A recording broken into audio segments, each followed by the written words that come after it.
Boa noite. Namastê. Bem-vindos todos ao satsang de quinta-feira à noite. Para algumas pessoas que estão ouvindo, talvez pela primeira vez, vocês fiquem à vontade. Vou primeiro convidá-los para ter uma abertura no coração, na mente. A gente aponta aqui essa essência imutável que não é muito comum ao nosso senso, à nossa forma de ver o mundo, que foi muito condicionada a ver coisas, a ver multiplicidades. A nosso ponto de vista, nossa forma de lidar com o mundo, toda está enraizada, embasada num jeito de olhar onde já há uma separação básica de eu e as coisas, não só na dimensão do espaço, mas também na dimensão do tempo. Quando a gente fala eu e as coisas, é eu e o que eu era antes, eu e o que eu quero ser daqui a pouco. Então tem sempre uma divisão, uma dualidade, e é assim que a gente foi condicionado, que a gente aprendeu, que a gente se acostumou de tal forma e tão profundamente que a gente dá como natural. É isso mesmo, é eu aqui e as coisas aí. Como assim é diferente?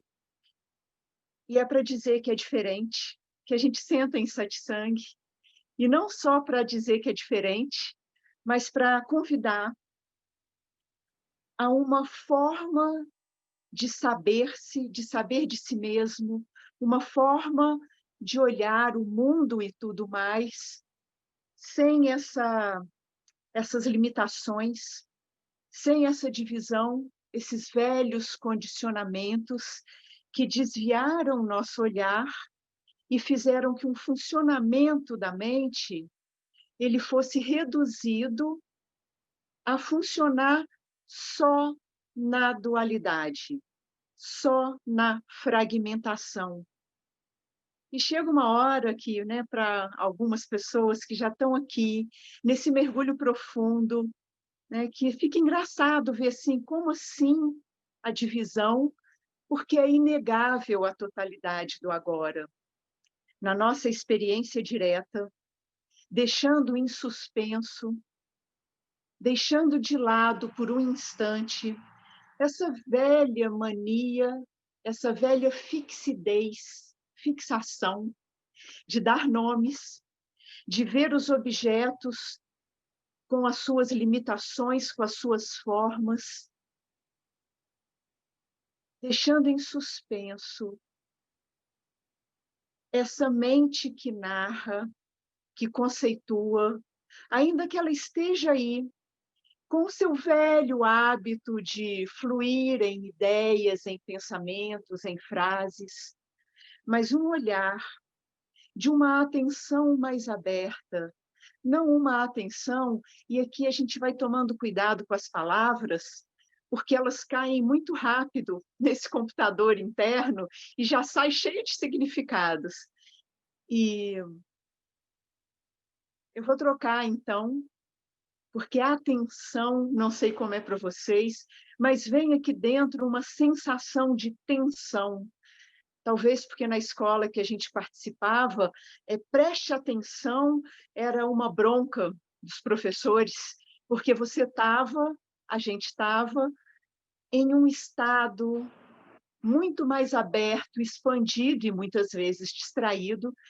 Então, quando a gente fala na atenção, quando a gente usa essa palavra, começa a perceber como é que a gente funciona, porque aqui é autoconhecimento.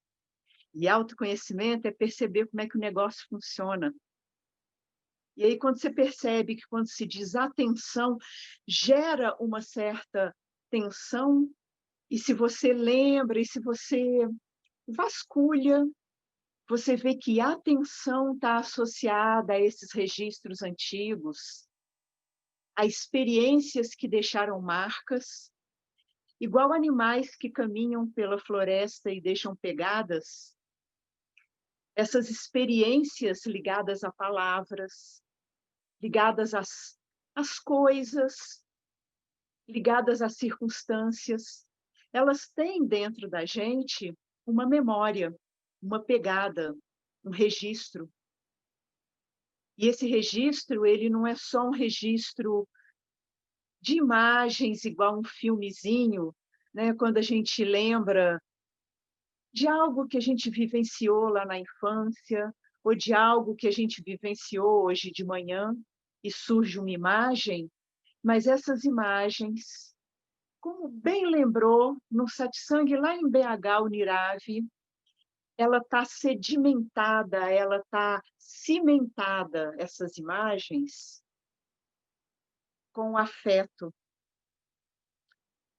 com o gosto e não gosto, com o agradável e o desagradável. E o nosso costume condicionado de olhar as coisas e as circunstâncias através desse filtro do agradável e do desagradável, esse tipo de olhar condicionado, repetido, habituado, ele ganha uma força tão grande que vira como um véu de encobrimento, que encobre a nossa experiência imediata e direta da totalidade indivisível, que é a vida.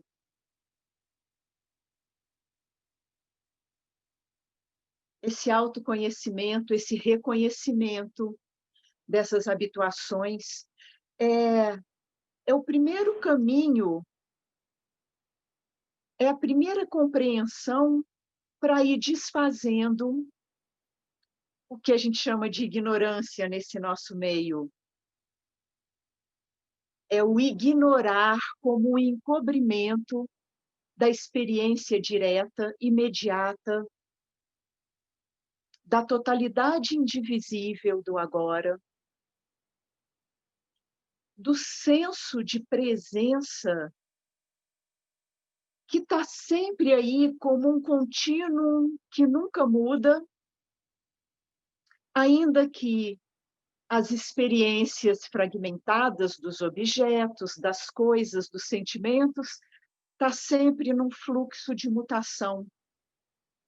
E quando a gente vai parando para olhar essas pequenas dicas, que são como descrever o que está acontecendo, descrever como funciona essa estrutura condicionada, isso que a gente chama de eu pessoal, a gente vai, então, dando de presente para esse eu pessoal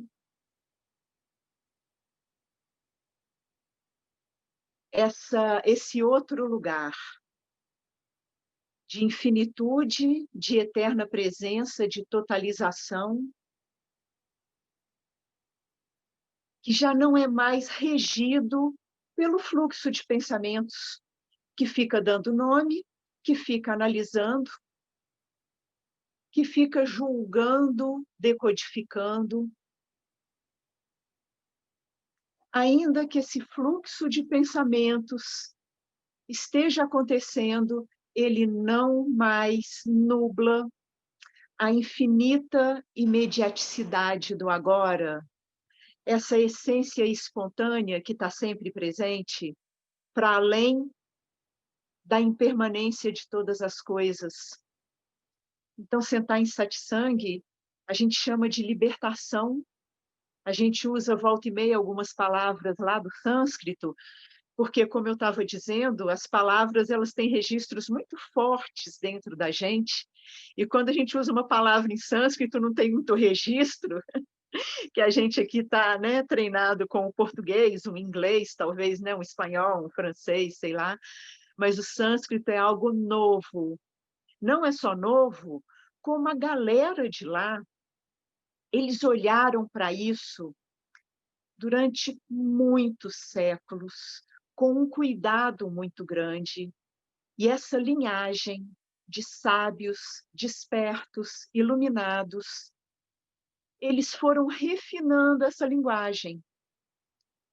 E a palavra que eu quero trazer hoje aqui, que é moksha, libertação, mukti, que é uma variação de moksha, mukti, o liberto, a libertação, do que a gente se liberta é dessa visão dual, encobridora, aonde o fluxo do pensamento, de ideias, de nomeações, de conceitos, que está lá juntinho, sedimentado, com gosto, não gosto, agradável e desagradável, esse jogo do ego, esse jogo do eu e a minha vida, eu e meus medos, eu e meus prazeres.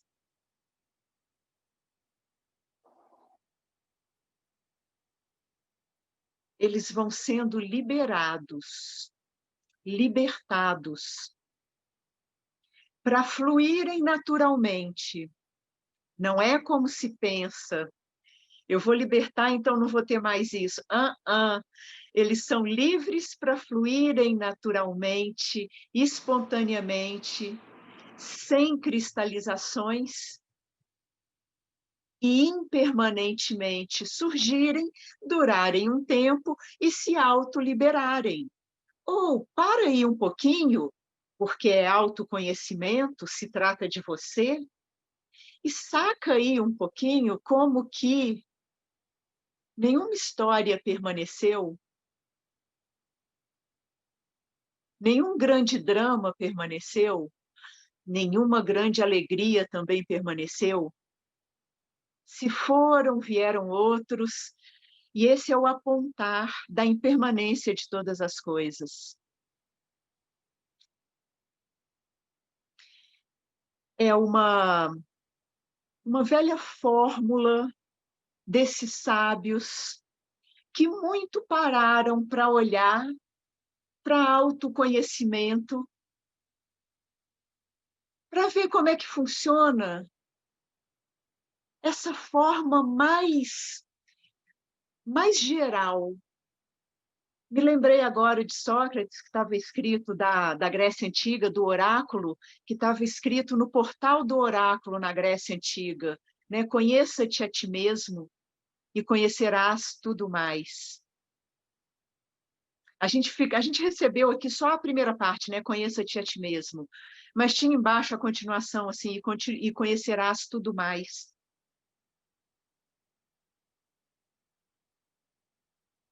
É essa capacidade, esse observador, esse saber sempre presente, essa presença, saber, que está aí em qualquer circunstância.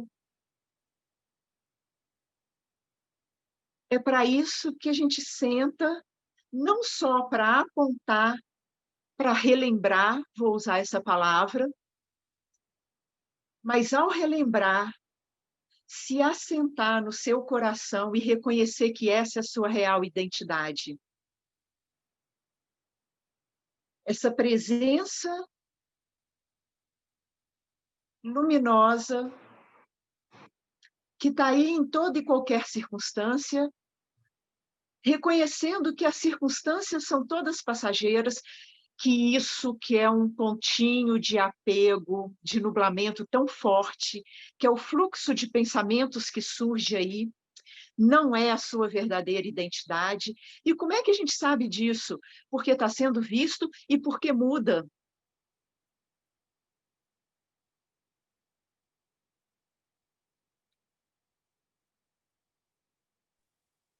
Muda tanto que se a gente parar para perguntar um pouquinho mais cuidadosamente, quem sou eu? E aí vem à mente as respostas mais clássicas, dizendo um nome, descrevendo um padrão de comportamento, um padrão de sentimento. Eu sou uma pessoa assim, assim, assim. Se você para honestamente, você vê que isso é uma generalização, que muitas vezes você é o oposto disso que você fala. Eu sou uma pessoa tranquila, eu medito muito, sou bem zen. Agora, se você for muito honesto, você vai ver tumultos e confusões, maremotos internos, e muito honestamente você fala, olha, eu sou zen muitas vezes, mas isso não pode me definir, porque tem hora que é um caos, tem hora que aqui dentro é um caos. Então é para sentarmos juntos, para desfazer esse velho condicionamento, essa velha domesticação, para ir investigando um olhar espontâneo que já está presente, porque a gente está falando disso que está sempre aqui, porque a gente está falando do eterno, porque a gente está falando do infinito, porque a gente está falando da onipresença, isso que está sempre aqui. É para falar sobre isso. E através da fala, assentar essa verdade revelada no âmago do ser, no âmago do seu coração, que a gente vai atravessando as camadas de confusão, as camadas de condicionamento,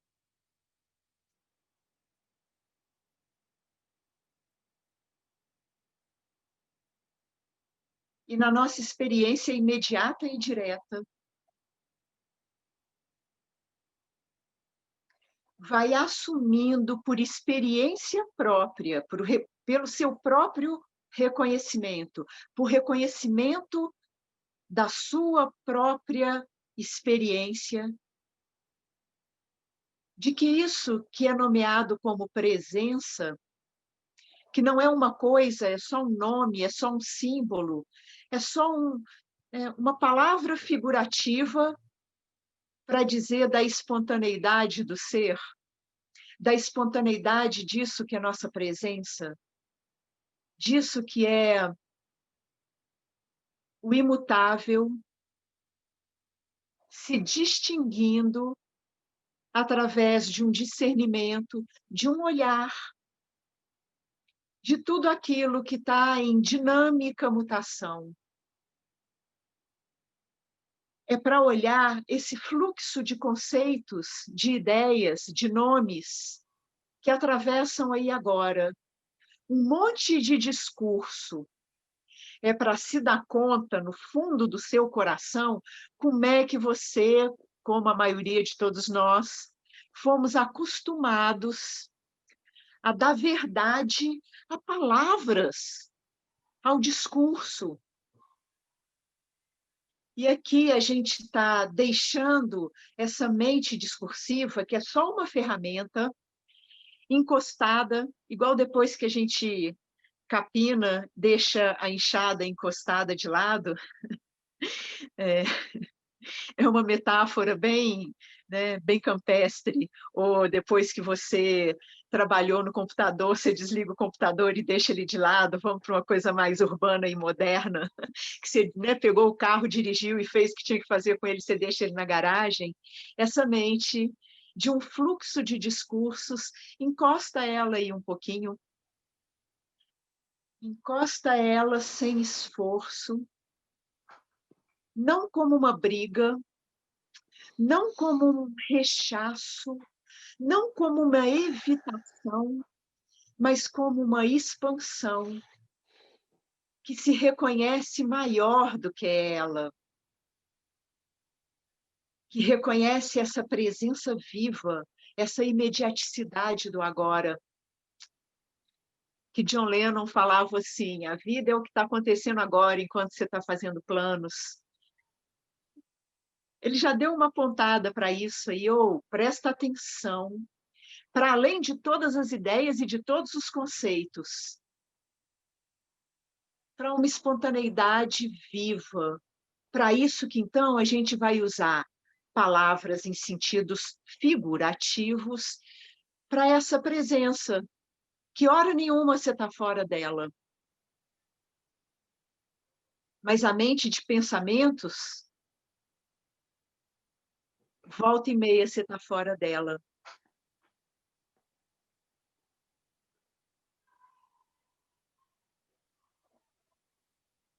para os jogos de sentimentos, volta e meia você está fora dele. Para as sensações do corpo, volta e meia você não está nem lembrando que tem um corpo, quando a tua atenção está muito engajada em alguma ideia. Isso, além do corpo, dos pensamentos, das emoções, revela-se a sua verdadeira identidade, a eterna presença que agora, deixando de lado a ferramenta dessa mente que dá nomes, que se agarra a formas, que separa, que fragmenta, que delimita, mas vendo e usando a mente da totalidade do agora, que é a sua experiência direta nesse momento, que é sem esforço, que na verdade sempre foi a sua realidade, cá para nós, por isso que é sem esforço. Se assentando no ser imutável que a tudo da vida, que a tudo da existência.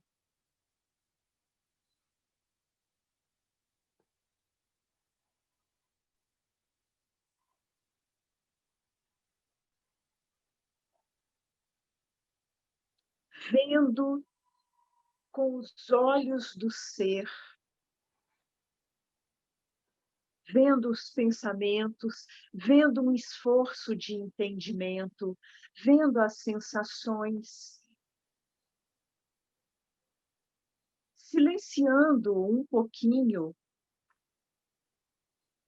a agitação dessa mente em eterno fluxo de pensamentos, de movimentos, de agitações, assentando nisso que está sempre presente, que não é uma coisa, que por isso a gente fala, eu não sei o que é,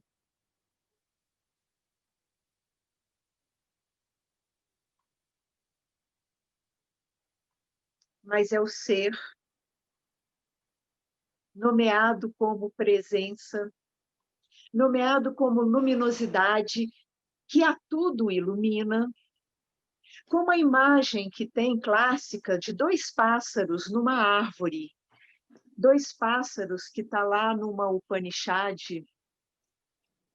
que diz que a tua experiência é como a experiência de dois pássaros dourados, que são o mesmo. Um experimenta os frutos doces e amargos, e o outro apenas observa.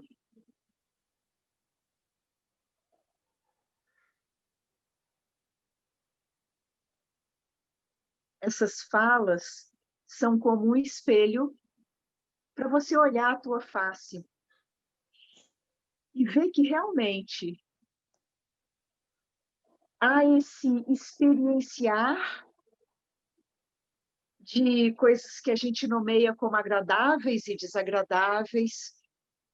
O agradável e o desagradável é uma interpretação que vem das nossas experiências passadas. E há esse outro pássaro dourado que sabe, que ilumina, que observa, sempre presente. Nele não tem o desejo, não tem a aversão, ou seja, não tem o gosto e não gosto. Nele, nessa visão, a pureza, cristalina como uma água de um riacho,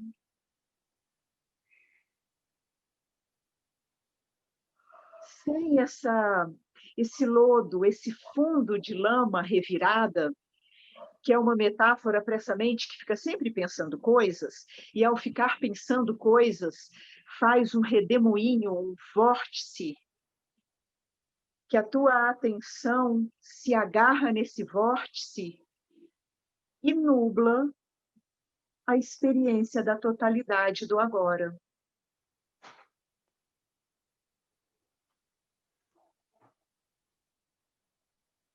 Essa é a nossa natureza intocada. Todo o mundo, todo o universo surge como uma projeção mutável. Todos os dramazinhos e alegrias, todo o roteirozinho da sua história de vida é como uma projeção criativa desse ser. E nesse filme, nessa projeção,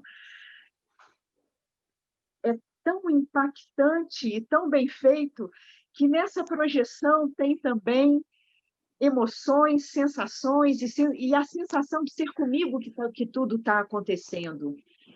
Envolve tão profundamente o ator, o personagem, que parece de verdade que é comigo que isso tudo está acontecendo, e se não for investigado, vai sim ser comigo, a identidade vai ser colocada nesse experimentador.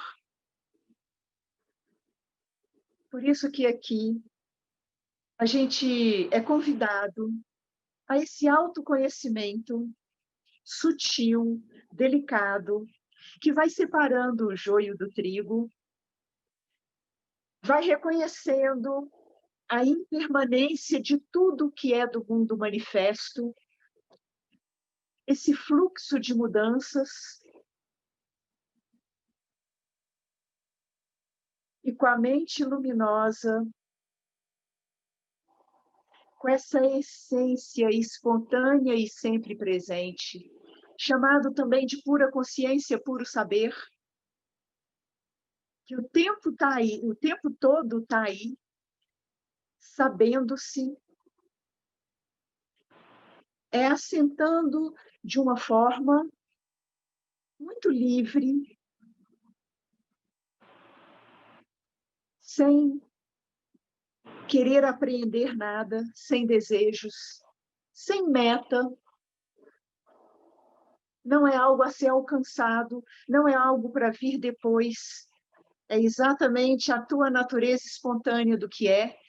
Então, tudo o que surge pode ser reverenciado nessa abertura, que não é uma abertura construída, é a abertura espontânea da realidade.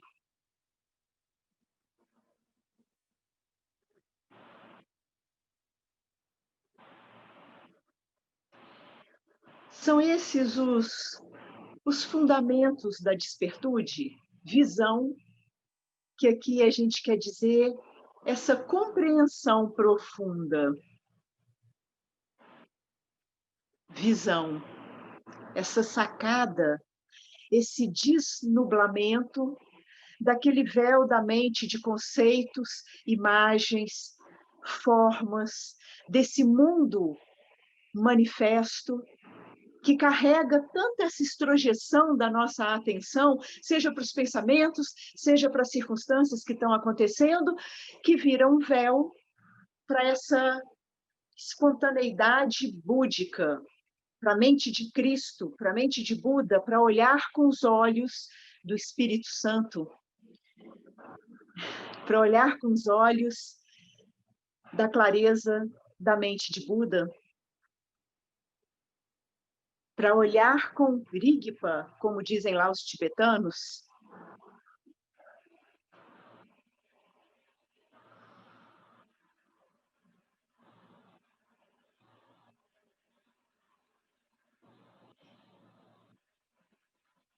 Se tiver alguma coisa encobrindo agora,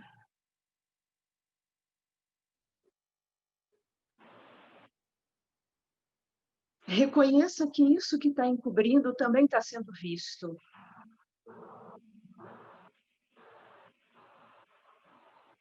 Volte-se para esse reconhecimento delicado e sutil, ao mesmo tempo óbvio, de tudo que está passando aí. Inclusive de um pensamento que você pensa que não está entendendo. Porque aqui não é o conteúdo do pensamento que importa, mas é a sua experiência direta e viva.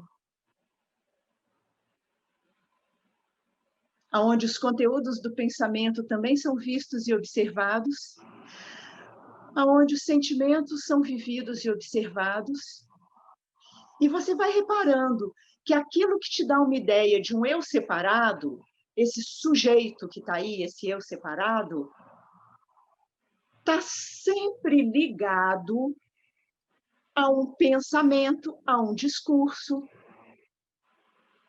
a um desejo, a uma projeção futura. O que você está pensando aí agora? O que está te passando aí agora? Que faz te sentir que você é essa pessoa aí sentada? Sensações estão sendo observadas. Pensamentos estão sendo observados.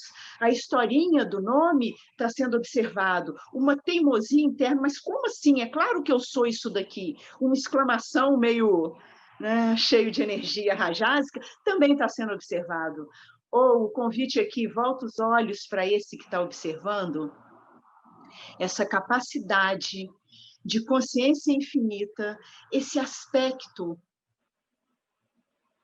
do imutável sempre presente, a natureza da consciência, que é a sua natureza,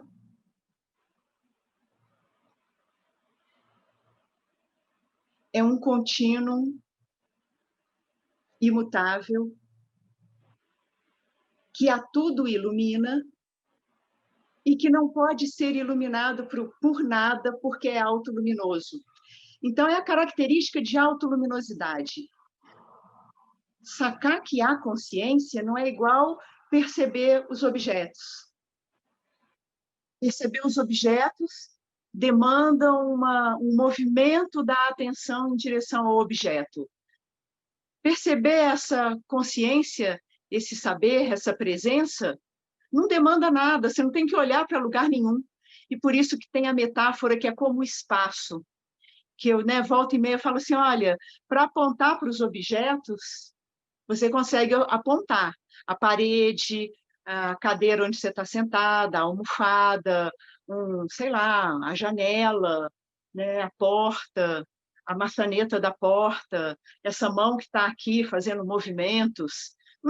A própria face disso daqui, que agora eu estou vendo ali, isso tudo eu posso ser apontado. Agora, aponta o espaço para mim, onde isso tudo está aparecendo.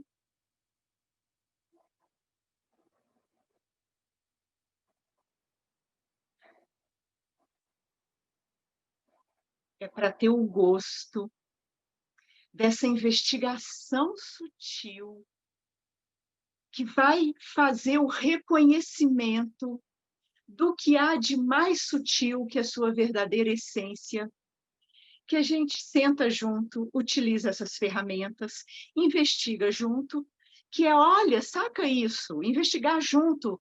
Às vezes as palavras elas ganham uma pomposidade, né? Eu estava conversando com um amigo hoje no Messenger, e eu estava falando, olha, Atma Vichara, que é esse sânscrito que fala essa autoinvestigação, esse autoconhecimento, que é Atma Vichara, bem brasileiro, de uma forma bem tupiniquim brasileira, assim, olha só, caramba, deixa eu sutilizar aqui, porque eu estou tão grosseira, dando atenção só para as coisas grosseiras, e estou dizendo, estou me chamando de espiritualista, mas o meu foco de interesse está no corpo, nos desejos e medos, no passado, no presente, no futuro, ou isso tudo é o mundo manifesto. Isso tudo é da dimensão do tempo, do espaço, da manifestação.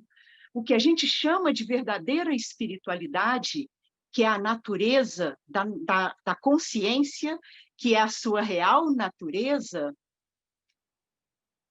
ela é autoluminosa. É igual um sol que brilha para tudo e ele brilha para ele mesmo, não precisa de nada que ilumine ele, porque ele ilumina a si mesmo.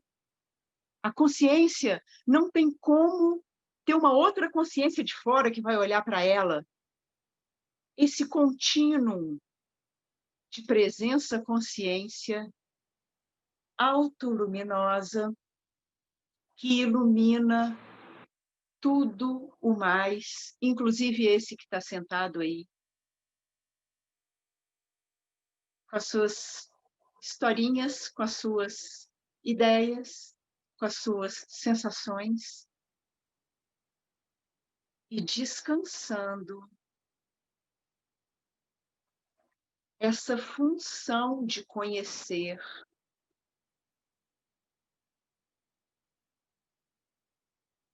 nesse ilimitado, nesse contínuo de consciência,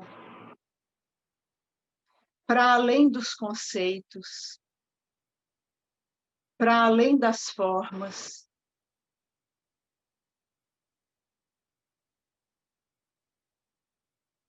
A consciência sabe-se.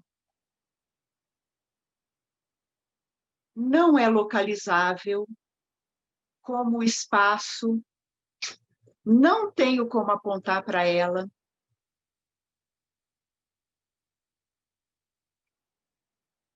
Ilimitada, sem começo e sem fim, espontaneamente presente. Não tem uma causa, não tem um antes e um depois, incausada, espontaneamente presente. Dando esse brilho de reconhecimento para a verdadeira natureza, a essência do mundo dos universos, a sua própria real natureza e a sua própria essência, agora é o convite e a pergunta que vem através de uma pergunta: qual é o seu verdadeiro valor? O que é o tesouro para você? Esse mundo impermanente e imutável, iluminado pela consciência? Ou essa própria consciência autoluminosa, não localizável, mãe de todas as coisas, como sol que tudo ilumina, a luz de todas as coisas, o ser de todas as coisas?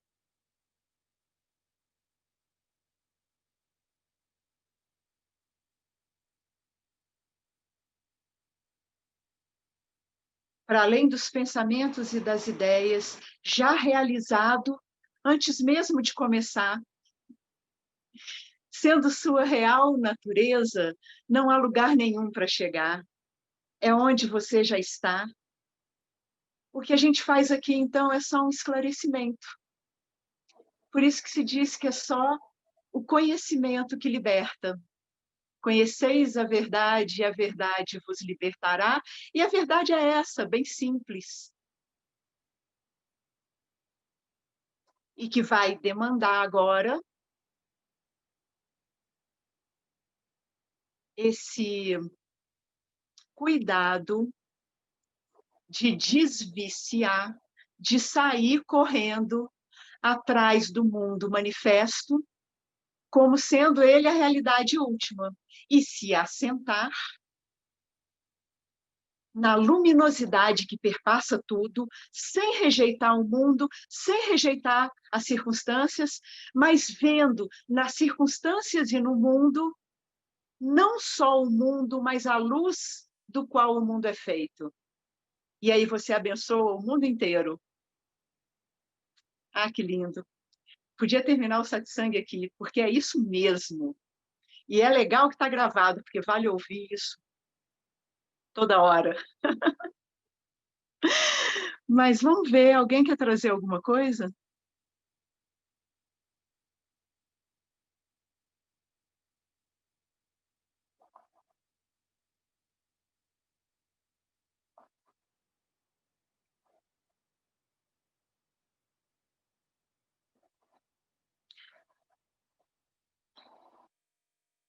É, vocês me dão um minutinho que eu vou pegar o conector aqui, que acabou de avisar que eu estou com pouca bateria.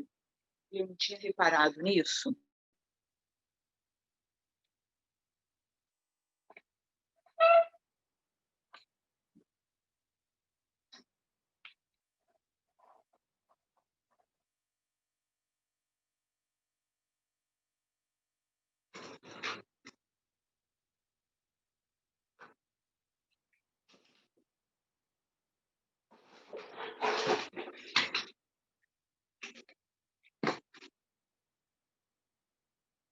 Pronto. Ok, alguém quer trazer alguma coisa? Oi, Vit. Boa noite para todo mundo. Querida Ju, é sempre um prazer, que bom. Eu sempre fico com muitas questões, mexe muito o satsang comigo. Essa pessoinha aqui, curiosa. Me ocorreu uma coisa assim inusitada agora, de que a gente tem essa sensação que é muito verdadeira do agora, de que a gente só tem o agora mesmo, mas na mesma medida a gente também tem uma percepção muito verdadeira de que esse agora vive indo embora, está sempre em mudança.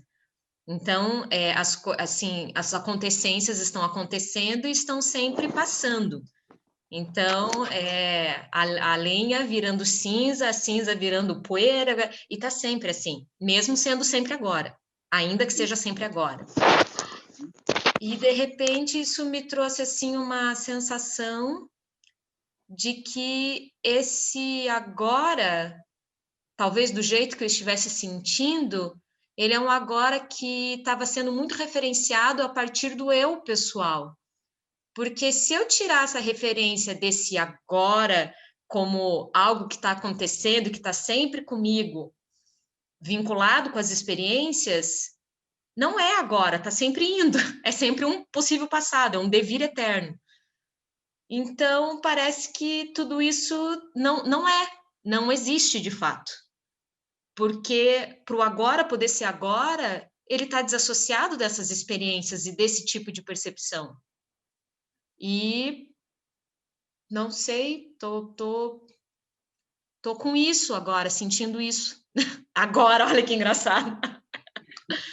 Se você pudesse comentar um pouco desse nó que me surgiu no coração, de que então tem agora, mas não tem agora. É a tal das palavras, Ju, que eu estava falando, esse raio desse negócio das palavras, né? Que a gente aprendeu o nome de antes, agora e depois. Então, a palavra agora tem o significado referente, ligadinho lá com temporalidade, com essas coisas que são do mundo das coisas, que faz parte do mundo manifesto. É o passado, o presente e o futuro, e tem muitos poemas, né? Gosto de ler poemas, bons escritores, né? Que fala da eterna impermanência do presente. Não, isso é o Buda. Mas tem alguma coisa assim, né? O agora, que passa sempre, então não tem agora, porque já passou e já virou passado, que deu o agora imediato, que na física a gente chama de DT. DT é aquele é, nanosegundo, menos que um segundo, é o infinitesimal do tempo, que é inapreensível, que não dá para sacar, porque a mente, o ponto de vista, quando eu falo mente dual aqui, é o ponto de vista que, como diz meu amigo Chaitânio, é só a visão, é só a vista de um ponto de vista que olha e que usa a ferramenta do tempo e da historinha, da narrativa, Ju.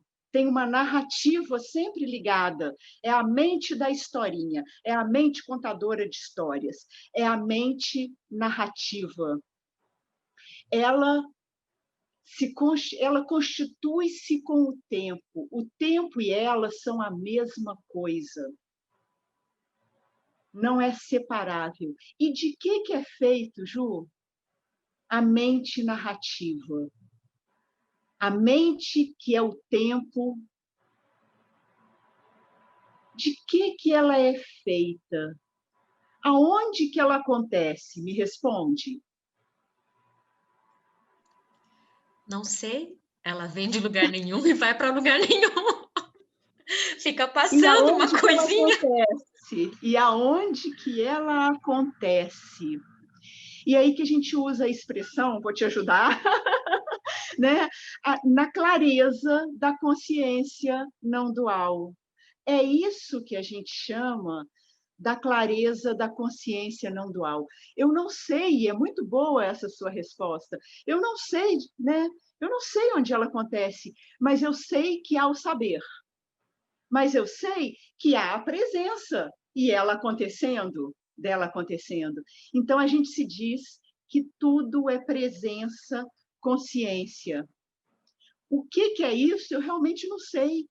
Porque esse saber só imagina, só sabe, só acha que sabe de coisas. Porque de verdade, eu vou ter que te dizer, Ju, que não dá para saber nada. Não dá para saber nada. A gente elabora uma ideia e fala que essa ideia é o meu conhecimento. Mas eu estou vendo aí atrás de você uma samambaia. É um nome. É um nome. Você sabe mesmo o que é uma samambaia? Aí vem um monte de historinhas que a gente aprendeu na escola, o reino, né, vegetal e as, sei lá, briófita, eu não me lembro direito, não, né? Mas tem esses nomes todos e a gente vai dando um nome e o nome agarra, agora numa boa, Ju, o mistério desse negócio que eu vou chamar de verde aí atrás. Que é isso? Krishnamurti, que para mim é um grande sábio, que aponta muito bem, né? Ele vira e fala isso, né? Quando a criança, deslumbrada com o voo do pássaro no céu azul, recebe a informação que informa, dizendo, é um pássaro, aquilo vira uma coisa como se fosse conhecida e a dimensão de mistério como é que faz? Se faz encoberta, fica encoberta, recebe o véu do encobrimento, e é isso que eu estava dizendo no início do satsang, o véu de Maia, o véu do encobrimento, é esse jogo de mente de nomes que parece que sabe de alguma coisa, porque é um conhecimento de um nível tão limitado, é um conhecimento só de um nome, só de uma experiência. Mas quando a gente chama de consciência, de presença, de agora, é um ilimitado que conhece-se a si mesmo porque não é uma coisa. E esse conhecer de coisas, igual a samambaia, é tão arrogante que acha que conhece. Mas basta parar um pouquinho e ver que a gente não faz a menor ideia do que é isso, uma samambaia. Como é que o negócio foi inventar uma tal de uma samambaia cheia que cai assim, cheia de folhinhas para o lado, que faz fotossíntese?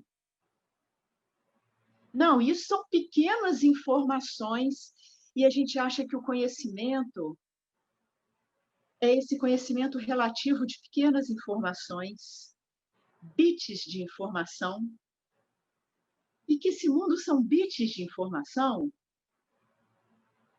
E se eu for olhar a sutileza, a profundidade do que é o conhecer, eu me calo diante do mistério sem limites,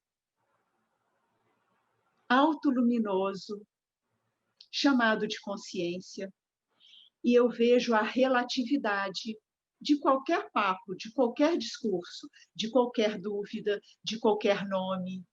Eu vejo que ele é relativo, e aí eu começo a ver que é um ponto de vista, e aí eu uso esse método de investigação que você usou, que você já trouxe aqui para a gente, o agora que eu aprendi, ele tinha antes e tinha depois, e o agora era tão fluido, um eterno devir que não... Mas aqui em Satsang você vê que a palavra agora não é usada para o tempo. A palavra agora, ela tem o mesmo significado do eterno, ou disso que é sempre presente, imediatamente presente, espontâneo e que não há um outro lugar senão agora. O resto é projeção da mente. Não há um outro lugar senão aqui.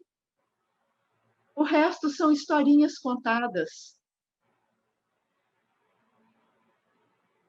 Assimila profundamente esse outro olhar que, em vez de ficar grudado nisso que a gente chama, então, da face manifesta, que tem tempo, tem espaço, tem um montão de objetos, que parece que as coisas estão separadas.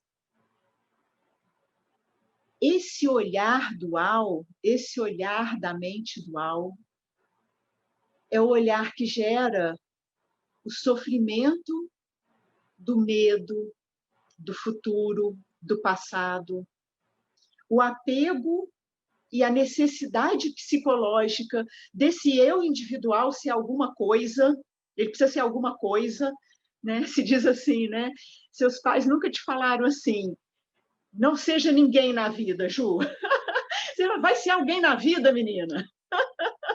Nossos pais falam assim, talvez não diretamente com a gente, mas a gente vê nos filmes, nas narrativas, nos professores, estuda direitinho para ser alguém na vida, menino. Como se ali eu não tivesse, eu fosse um ninguém, eu fosse um nada. Como assim eu preciso estudar para ser alguém na vida? Eu já sou, aliás, a própria vida. E são esses registros de palavras que vão moldando um olhar, que a gente fala que é um olhar domesticado, condicionado. É para se libertar desse olhar que a gente senta em satsang. Liberdade é a liberdade desse olhar que cria e reforça a ideia de um eu separado.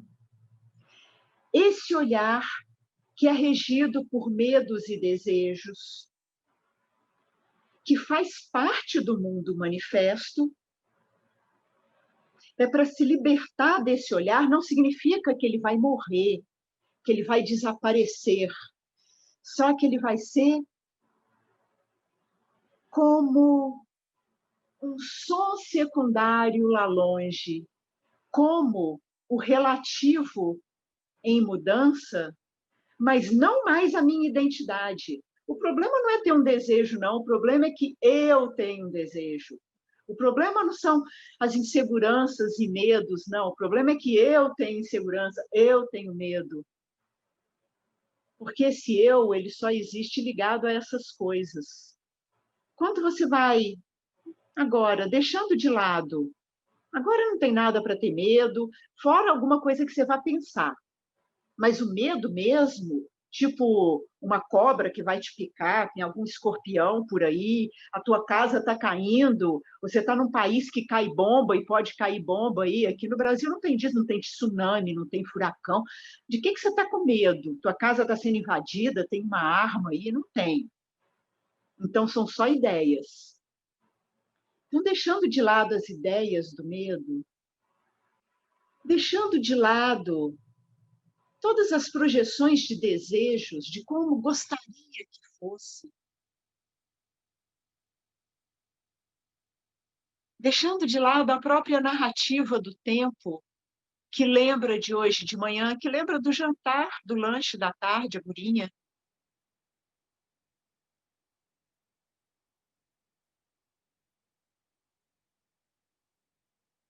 Cadê o eu?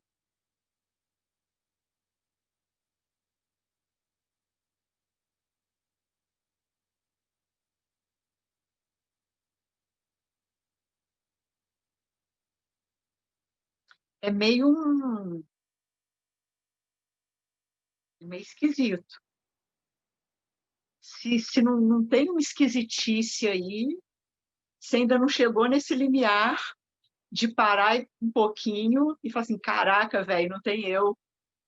E esse que está falando, caraca, velho, não tem eu, não é eu, não, é uma coisa falando aí, é uma própria expressão da totalidade. Se você ainda não chegou nesse grau de admiração e assustamento, de desmoronamento do velho vício, de nomear e dar realidade concreta às coisas, a tua despertude precisa de um refinamento.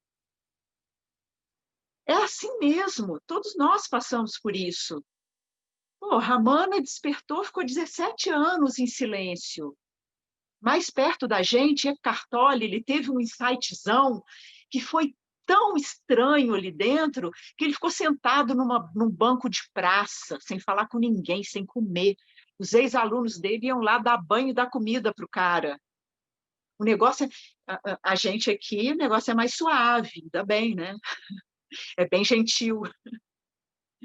Porque tem que ter esse grau de estranheza para essa mente comum, que quando a gente vai investigando e vendo que são só conceitos, te joga no além dos conceitos, que essa mente que sempre se agarrou em conceitos perde a base, perde o chão. Aí me lembrei do Cristo, né? Que falava assim: as raposas têm suas tocas, os passarinhos têm seus ninhos, mas o ser humano não tem onde descansar a cabeça.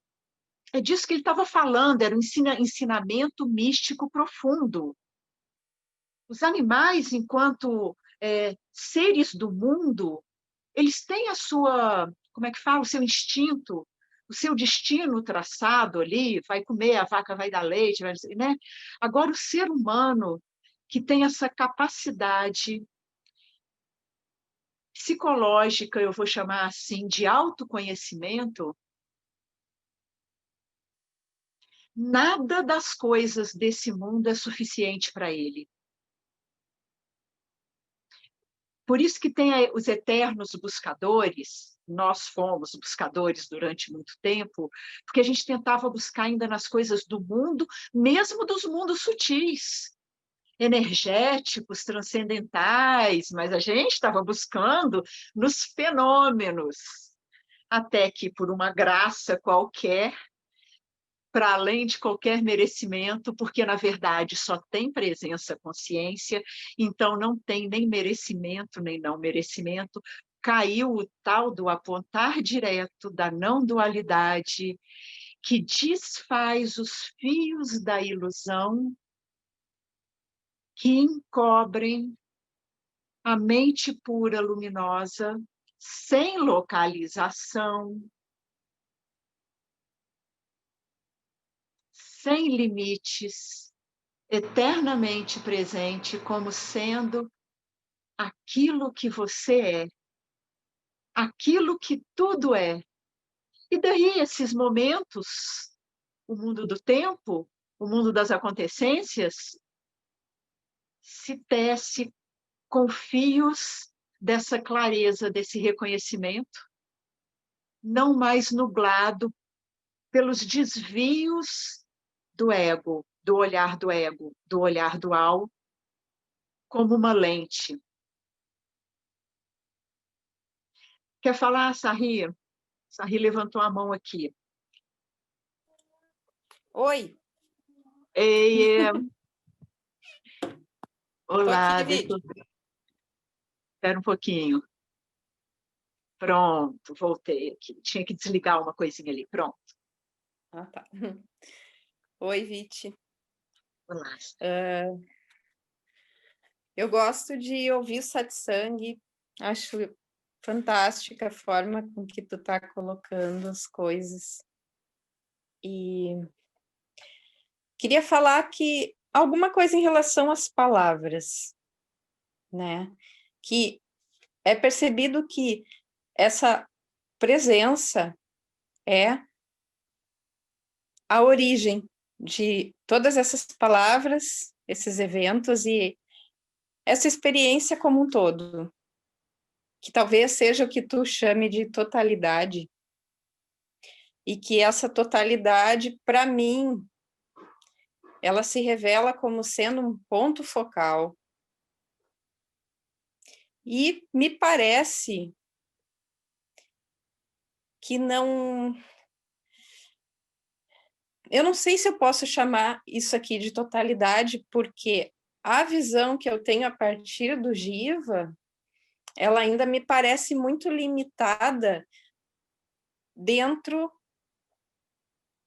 daquilo que eu considero o meu espaço de acesso.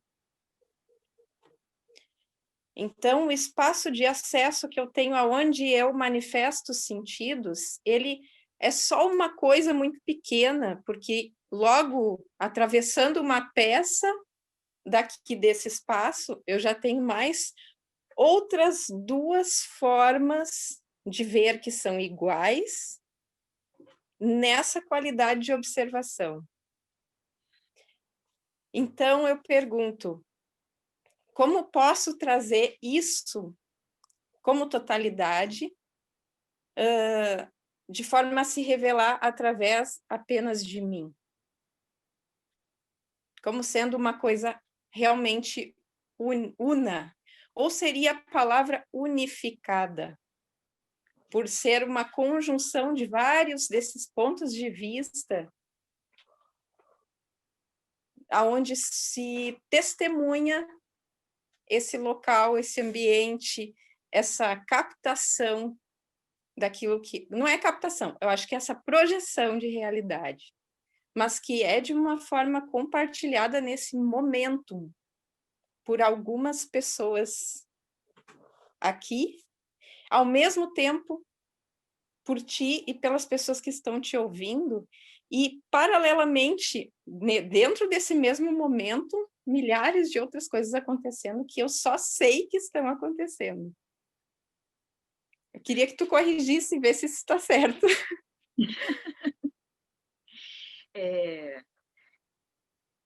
Quando você foca o olhar, reconhecendo que é um olhar dos sentidos, então é um ponto focal localizado no corpo, que vai ver através desses olhos e vai ver um ângulo. Então, a sala nunca é a mesma para duas pessoas, que elas podem estar lado a lado, mas o ângulo de visão vai ser um pouquinho diferente, e vai ver de pontos de vista diferentes. Então, a visão que vê o mundo dos objetos, a visão dos sentidos, que vê os objetos dos sentidos, ela é uma visão, ela é um olhar pessoal, idiosincrático, único. O saber que esse olhar está acontecendo, que a existência não é pessoal, esse saber que não é pessoal,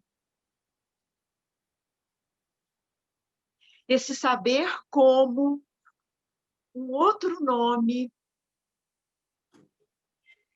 para a espacialidade sem limites, também chamada de ser, que dá ser a tudo, é através dos olhos do ser que vê a si mesmo, da espacialidade aonde os múltiplos aparecem, essa capacidade que essa mente, nesse eu individual, tem de reconhecer-se, de reconhecer os diversos departamentos, de um olhar dual que vê a partir de um ponto de vista pessoal, e de saber que há esse olhar dual, desse ponto de vista pessoal, já tem um degrau. Você me falou do ponto de vista pessoal de um monte de pessoinhas.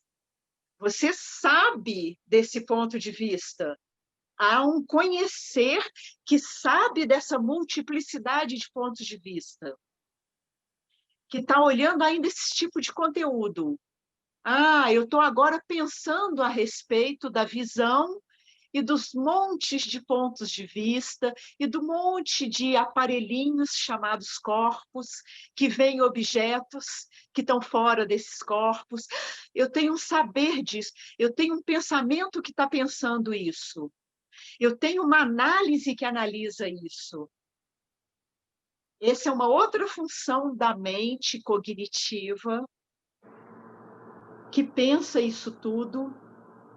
E quando a gente fala da totalidade do agora, é um outro passo atrás, silencioso e sem palavras,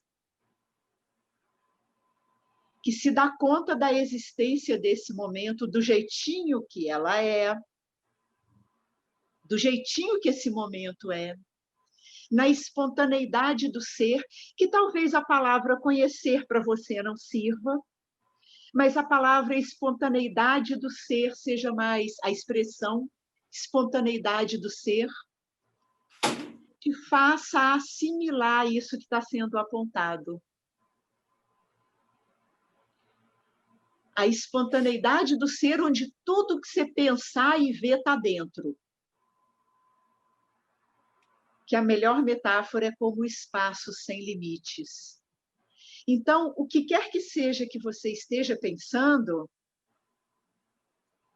é um pensamento surgindo e sendo a modulação desse momento. São modulações desse momento, em eterna mudança, como a Ju falou. Isso que sabe disso tudo, eu não faço a menor ideia, como a Ju falou. Eu não tenho nome para isso. Ô, Viti, Ah,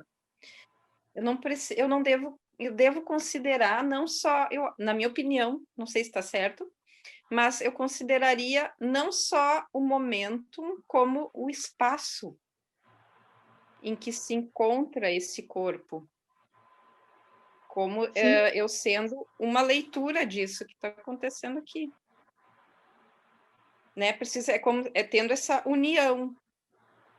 sim, sim, sim. É o espaço e o tempo, né? Acontecendo Sim, no mesmo sim.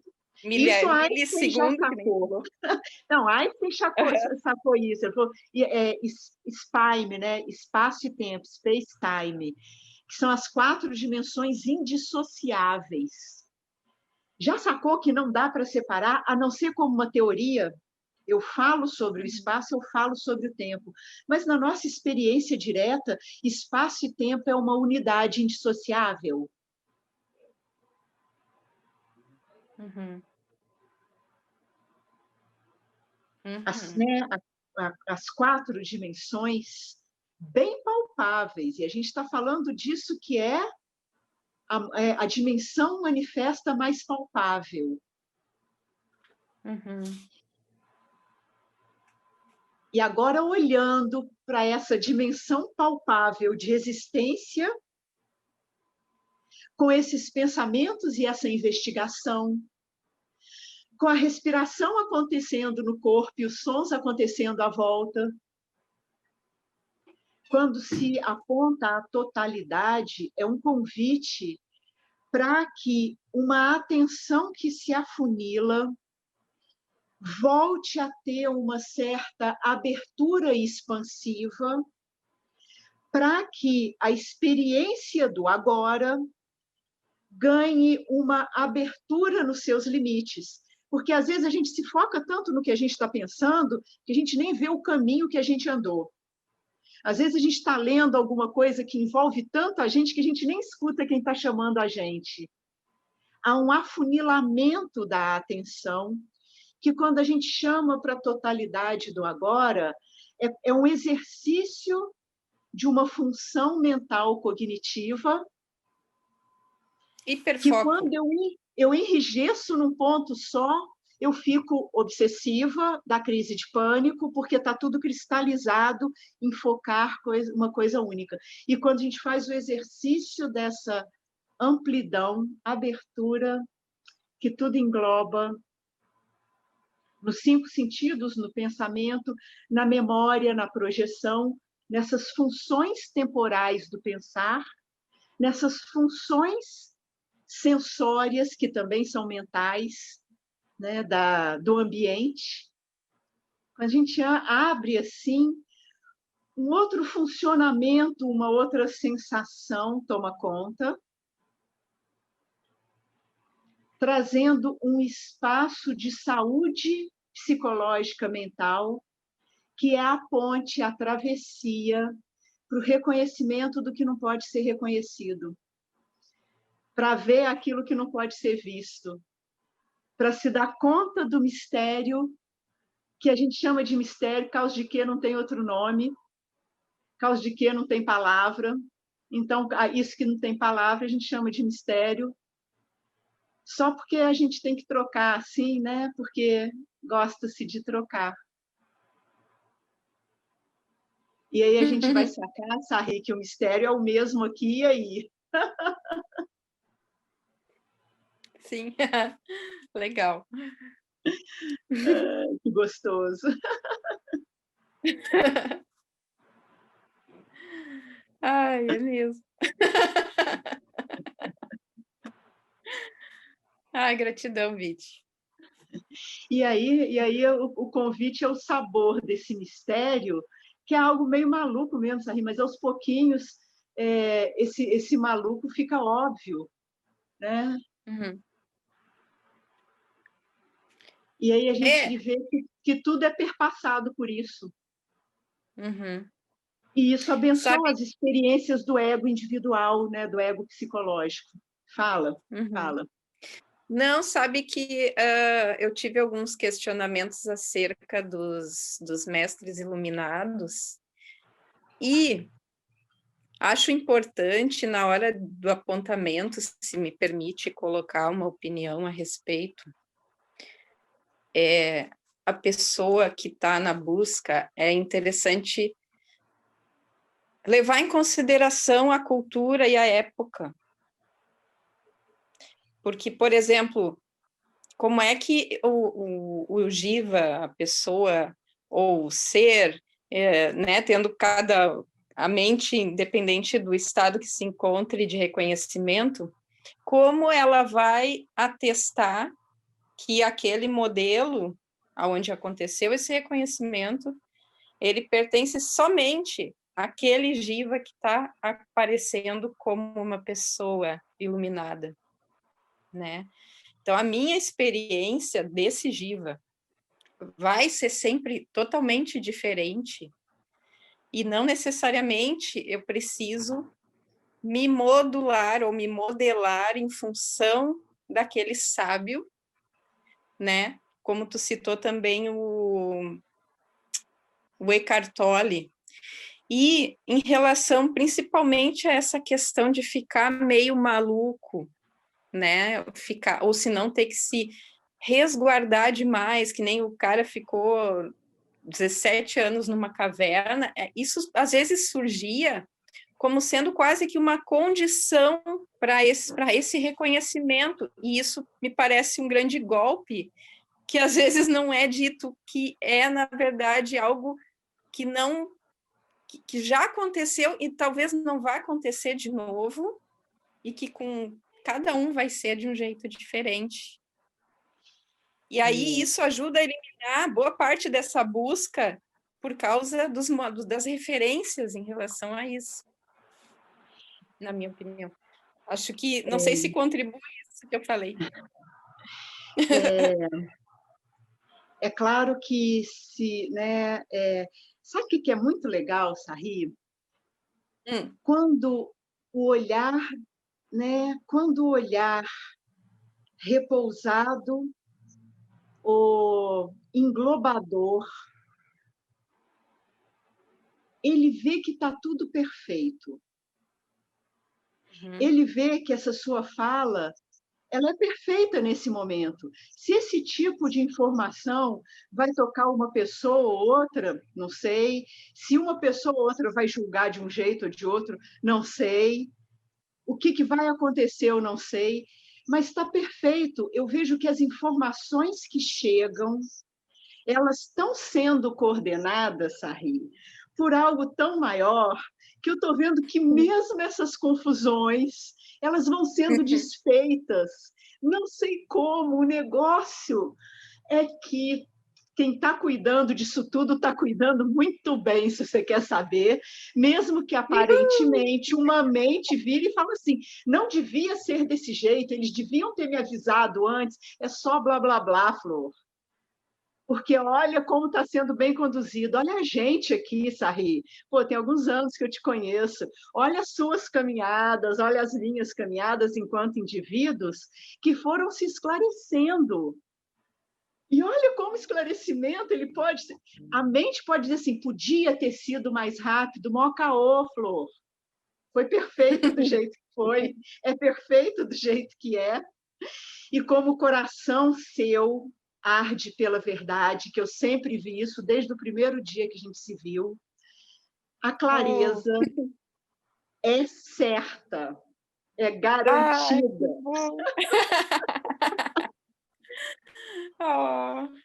Não tem como. E aí, para cada um aqui, namastê, para cada um aqui, a clareza disso que está aí no seu coração, aquilo que eu falei, qual é o seu tesouro?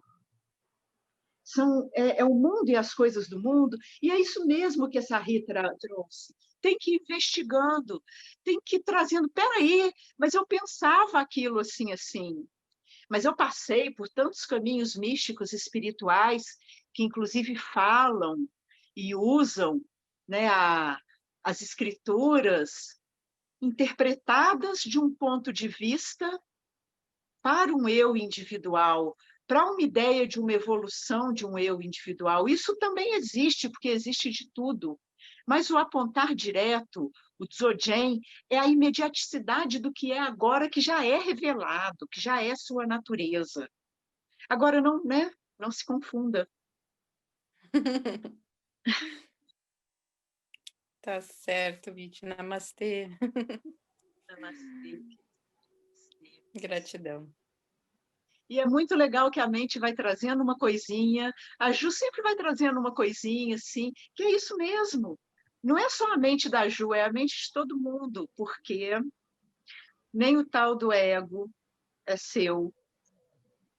O tal do padrão, do pensamento, da mente, que encobre, ele tem, ainda que nuances individuais, que a gente chama assim de idiosincráticas. Tem nuances, mas tem características e padrões que são gerais. E isso é uma multiplicidade assim, ó, interconectada genial. Fala, Jaya. Licença, trazer aqui. Que eu estava tentando entender aonde... Porque é fácil perceber o copo, alguns pensamentos, mas tem alguns nozinhos que ainda parecesse dessa identidade, e eu vi que estava baseado na inadequação, numa sensação de inadequação, que tem que mudar algo porque é inadequado. E me veio a percepção de que o inadequado sempre vai ser... É inadequado esse pensar. Nunca vai conseguir que esse eu se acalme. Porque justamente a essência dele é o movimento. Então, a sensação de inadequação pode sair dessa sensação de que é um eu inadequado para perceber que o inadequado é o pensar que há um eu, né? Algo assim, não sei. Muito bom, Jaya, muito bom, muito bom. Muito bom esse reconhecimento de que a inadequação, a sensação de incompletude é natural do movimento dessa dimensão, que é a dimensão manifesta e impermanente no tempo e no espaço, que é feita de átomos, moléculas, de sentidos, dos 5 sentidos, de pensamentos, num vórtice de um fluxo ininterrupto de ser, e que essa ideia de querer ser de um determinado jeito fixo, dá uma sensação de incompletude, de inadequação, de que está faltando alguma coisa. O que está faltando é entender que isso é assim mesmo e que a sua real identidade é um saber presente o tempo todo e é deslocar, então, desse afunilamento da mente que está aí funcionando e vai continuar funcionando no tempo e no espaço, mas agora ela é englobada, ela é permeada pela luminosidade do infinito, e isso te liberta dessas cristalizações e te salva da sensação de inadequação, enquanto uma identidade. E de vez em quando vai vir uma sensação de, né, de desajuste, vamos dizer assim, só que agora essa sensação de desajuste, ela também é reconhecida como a face do agora. As potencialidades do agora, enquanto momento acontecendo, é tão rica, é tão criativa, é o potencial criativo do ser. Igual a gente estava falando da natureza da consciência, que é a sua natureza, da natureza autoluminosa, que sabe-se a si mesma, da natureza sem limites e contínua, da consciência sempre presente.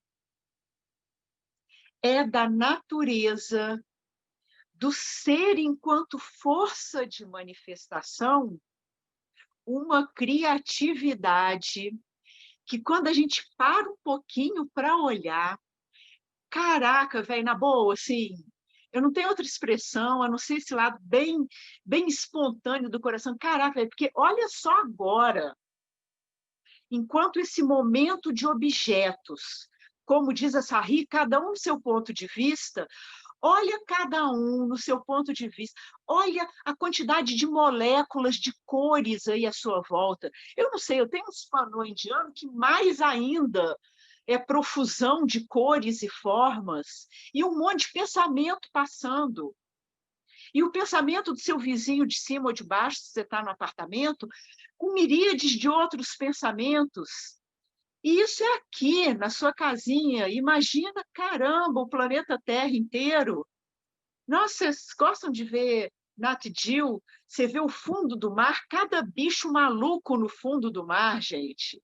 Uns bichos luminosos, uns peixes, que eu não sei nem se é peixe, uns seres aquosos luminosos, translúcidos, neon. Você fala, o que é isso?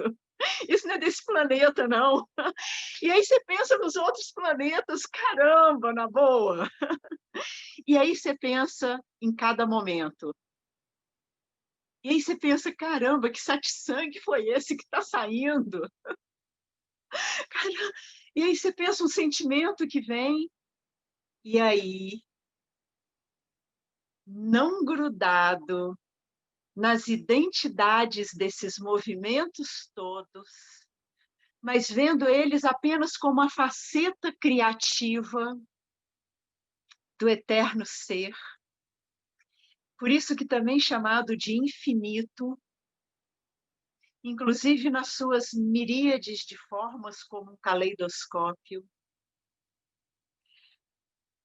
Há, então, esse outro barco, essa outra jangada, feita de palha, que atravessa do condicionamento grudado nessa identidade de um eu separado, condicionado, em direção à sua real natureza como mistério, que agora reconhece, vive, através dessa luminosidade que está além e perpassa cada um desses eventos. E aí, Jaya, a gente encontra essa completude que não é desse mundo. uma total adequação, mesmo quando vem a sensação de inadequação. E aí a gente penetra na dimensão dos paradoxos do Zen, que a gente diz que mesmo na inadequação há a realidade adequada da inadequação.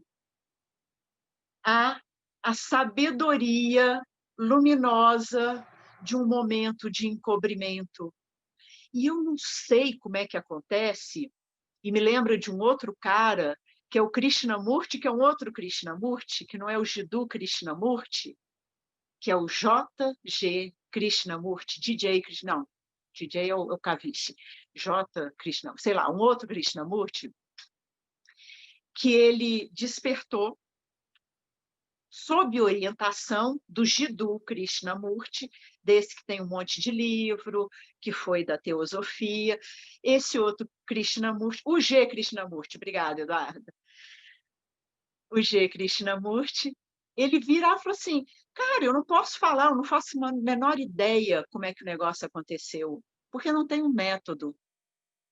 E, por outro lado, a gente sempre vê em todas as escolas, em todos os tempos, em todos os lugares, como que o apontar para isso, o sentar junto e olhar para isso, o ir deixando essas palavras irem entrando dentro do coração, que é o ouvir, questionar, peraí, essa questão é... E contemplar para ver se não é assim na minha vida, na minha existência, contemplar experiencialmente. Isso vai se assentando, vai se desmontando os vícios dos véus que puxam o olhar, a atenção e a compreensão só para o mundo dos fenômenos, vai desmontando e curando essas confusões da mente, da emoção. E, de repente, a clareza que perpassa tudo fica assentada. Diz. Não, que me veio uma imagem engraçada da gente dormindo e tentando se acordar a si mesmo. Quando você bota um satsang, ou você está num satsang, você tentando se acordar. É bonito isso também, né? O ser se bota para dormir e vai se acordar. Que brincadeira, né? Sei lá, enfim. Porque, Jaya, aí é só também uma forma de dizer, porque, na verdade, nunca dormiu. Nunca dormiu. Na verdade, o Buda, eternamente presente, não precisa de libertação porque nunca foi aprisionado. Essas palavras, elas são só símbolos figurativos para a espontaneidade búdica luminosa que tudo é.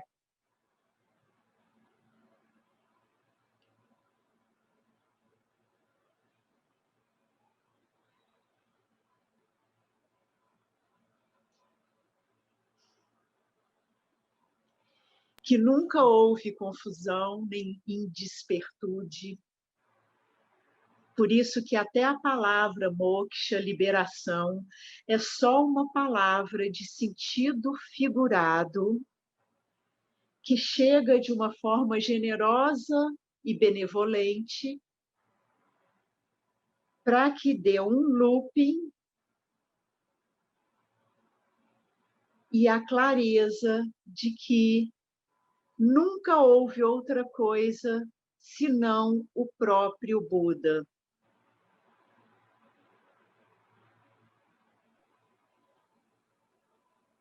De que nunca houve ignorância senão a própria sabedoria. Fala, Yojan. Obrigada, Jaya. Só uma coisinha. Então, a gente poderia dizer que todo mundo aqui agora está tendo uma experiência direta, né?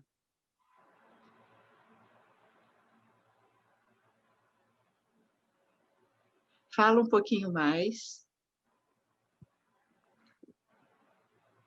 Porque essa palavra é apontar direto e ter uma experiência direta do apontar.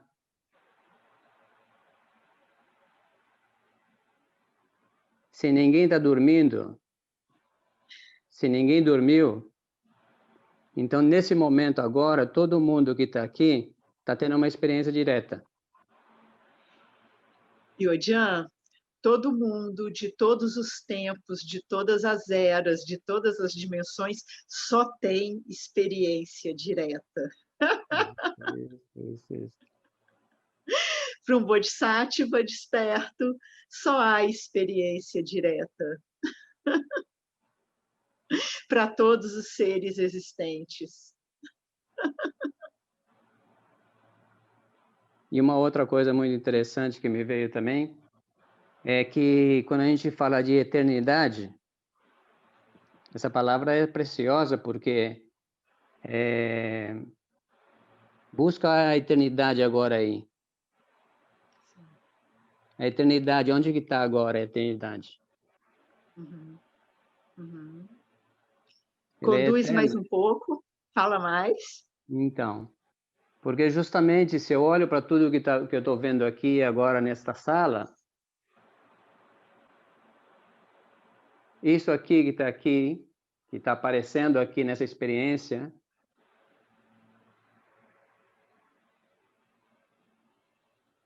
tudo o que está aparecendo aqui vai embora, mas o que está aqui é a eternidade. E sempre será a eternidade. Sim. Isso que está passando aqui agora é uma eternidade. O agora é uma eternidade. E agora outra vez é eternidade. E agora também. Eterno.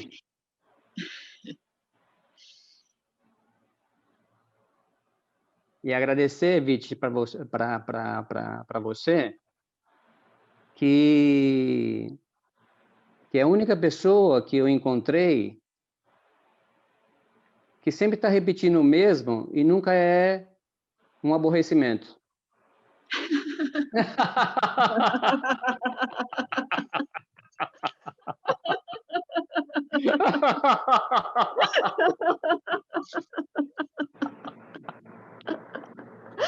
É causa de quem, Eugênio? Isso que eu falo, isso que é o assunto do satsang, ainda que seja o mesmo, ele é eternamente criativo. Ele é a expressão eternamente criativa de si mesmo. Exatamente. E quando isso é uma qualidade revelada, vividamente revelada, porque a revelação é vívida, é experiencial e direta, não há aborrecimento possível. Para nada. Muito bom. Viti.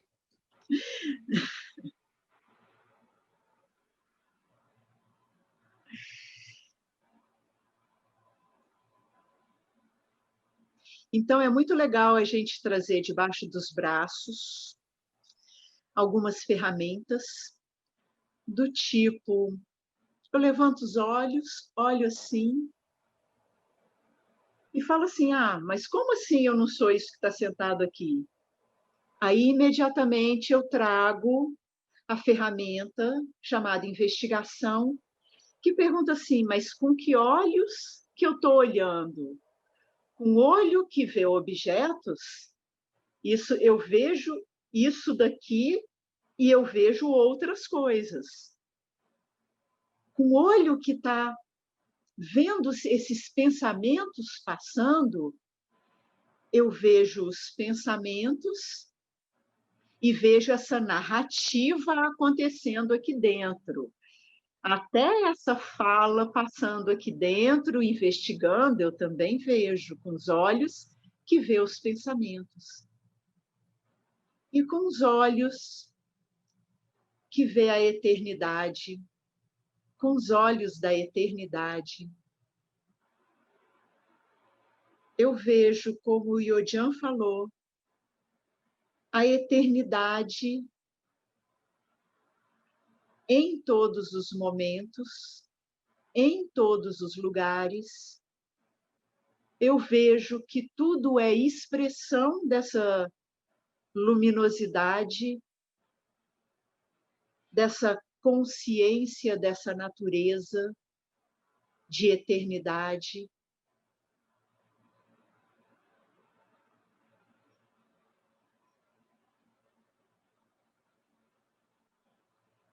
E aí eu vejo muito claramente que esse que está sentado aqui não é minha identidade essencial, verdadeira, minha natureza real. E aí eu olho para o pássaro passando no céu, igual uma criança vê de novo o pássaro, para além do nome pássaro.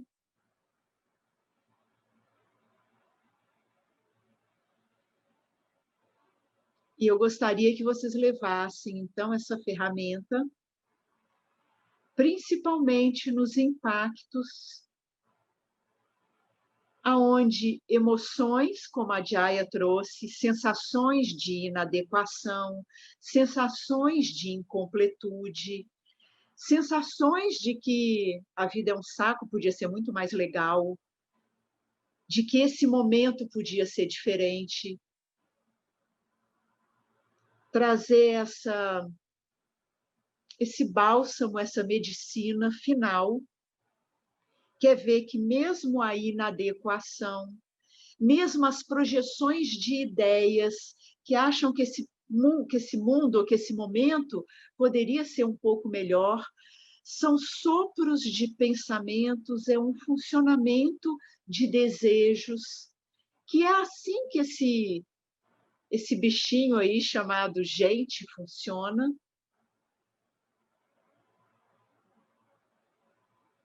E que isso é apenas uma projeção da inteireza indissociada do próprio ser, que na sua infinitude se desdobra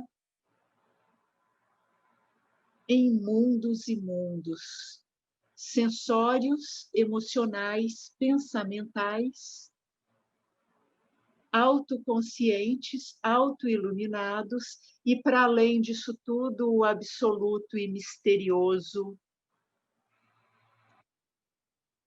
não saber.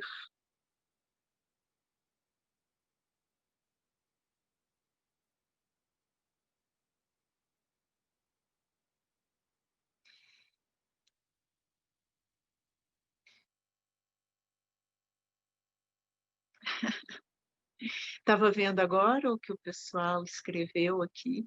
Achei engraçado porque a Badra escreveu uma chave e um mais.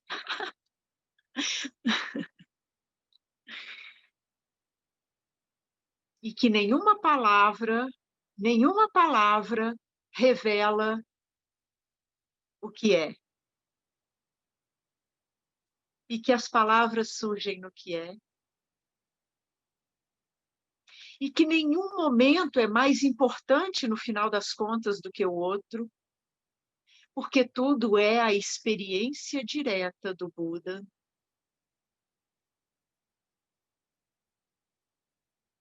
E assim, naturalmente, acontece um acolhimento no coração que para de funcionar através da mente violenta, defensiva, e começa a funcionar, a ser permeada pela mente de compreensão todo abarcante, chamada de amor incondicional. Namastê. Lembrando que quando a gente faz namastê reconhecendo a experiência imediata do guru, que é a própria presença consciência, o Buda experienciando-se a si mesmo. Então, é o Buda fazendo namastê para ele mesmo, um agradecimento que essa dimensão confusa agradece a luz que chegou, e que essa mente confusa, na qual alguma luz chegou, se esparrama para todas as dimensões de mentes confusas, vendo que tudo é experiência direta do que é, o E maiúsculo aí, do Buda.